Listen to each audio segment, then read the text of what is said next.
आज है 6 जून 2024। दिन गुरुवार। प्रदेश की बड़ी खबरों को जानते हैं। लाडली बहनों को जारी हुई 13वीं किस्त। कमलनाथ हुए भावुक। पीएम ने दिया इस्तीफा। एमपी के सभी सांसद को दिल्ली बुलाया। सभी खबरों को विस्तार से जानने के लिए वीडियो अंत तक देखें। चैनल सब्सक्राइब करें। गवर्नमेंट योजना अपडेट। लोकसभा चुनाव के बाद अब सरकार बनाने की कवायद शुरू हो गई है। इसी सिलसिले में बुधवार को एनडीए की पहली बैठक पीएम आवास में शाम 4 बजे हुई। 1 घंटे चली बैठक में मोदी को एनडीए का नेता चुना गया।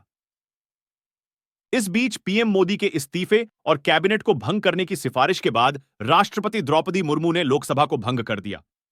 पीएम नरेंद्र मोदी ने पीएम पद से इस्तीफा राष्ट्रपति को सौंपा। 13वीं किस्त लाडली बहन योजना के महिलाओं के खाते में जारी हुई 1250 रुपए की राशि एमपी में महिलाओं को फिर मिली।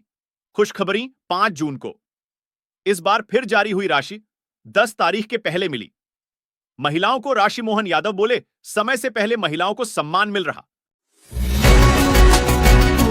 एमपी के सभी 29 नवनिर्वाचित सांसदों को दिल्ली बुलाया। मध्य प्रदेश की सभी 29 सीटों पर जीते बीजेपी के नवनिर्वाचित सांसदों को आज दिल्ली बुलाया गया है।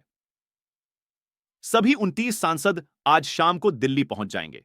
को दिल्ली में सुबह 11 बजे बीजेपी और एनडीए के सभी सांसदों की बैठक होगी। बैठक में सभी सांसद शामिल होंगे। एमपी में बीजेपी ने क्लीन स्वीप कर पार्टी और सरकार को मजबूत बनाया है। छिंदवाड़ा में कार्यकर्ताओं के बीच कमलनाथ हुए भावुक। बोले, जनता ने फैसला किया। चुनाव के परिणाम आने के दूसरे दिन छिंदवाड़ा पहुंचे। कमलनाथ ने बेटे नकुलनाथ की हार पर कहा, जनता ने फैसला किया है, स्वीकार है। कार्यकर्ताओं के साथ हार की समीक्षा की विधायकों को और कांग्रेस संगठन की बैठक लेते हुए कमलनाथ ने भावुक बयान दिया। कहा, मेरा और आपका राजनीतिक संबंध नहीं, पारिवारिक संबंध है। जनता ने मुझे विदाई दी, मुझे मंजूर है। जबलपुर में रेत की अवैध खदान धंसी, 3 की मौत, कुछ और लोगों के दबे होने की आशंका। जबलपुर में रेत की अवैध खदान धंसने से महिला समेत 3 लोगों की मौत हो गई। घटना घोसलपुर थाना इलाके के कटरा रमखीरिया गांव की है।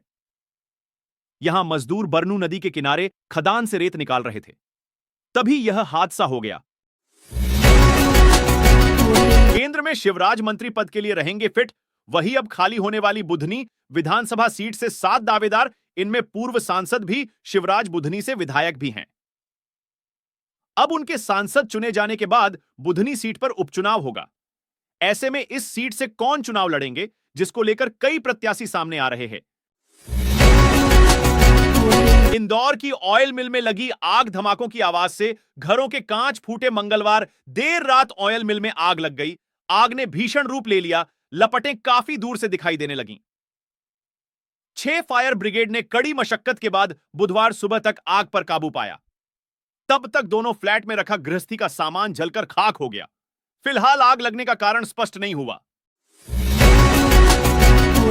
एमपी की सभी सीटों पर कांग्रेस क्यों हारी, पीसीसी चीफ बोले, पहली बार सभी 29 लोकसभा सीटों पर बीजेपी ने जीत दर्ज की। कांग्रेस के सबसे मजबूत किले छिंदवाड़ा में भी बीजेपी ने 1,13,000 से ज्यादा वोटों से जीत दर्ज की। जीतू पटवारी बोले कि साथ ही स्वीकारा कि पब्लिक ने मैसेज दिया है कि हम कमियां सुधारें। बोरवेल में गिरा बकरा, 8 घंटे चला रेस्क्यू जारी। 30 नीचे फंसा रीवा में एक बकरा बोरवेल के गड्ढे में गिर गया।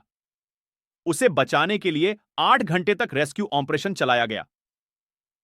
प्रशासन ने रेस्क्यू के लिए ठीक वैसे ही इंतजाम किए जैसे बोरवेल में गिरे किसी बच्चे को बचाने के लिए किए जाते हैं, जिसके बाद बकरे को सुरक्षित निकल लिया गया। एमपी बोर्ड के 12वीं की सप्लीमेंट्री एग्जाम होंगे। 8 जून से माध्यमिक शिक्षा मंडल की सप्लीमेंट्री एग्जाम जिले में 15 परीक्षा केंद्रों पर होगी। एमपी बोर्ड ने इसके लिए प्रवेश पत्र जारी कर दिए हैं। वेबसाइट से स्टूडेंट्स डाउनलोड कर सकता है। 8 जून से 12वीं और 10 से 20 जून तक 10वीं की सप्लीमेंट्री की एग्जाम होगी।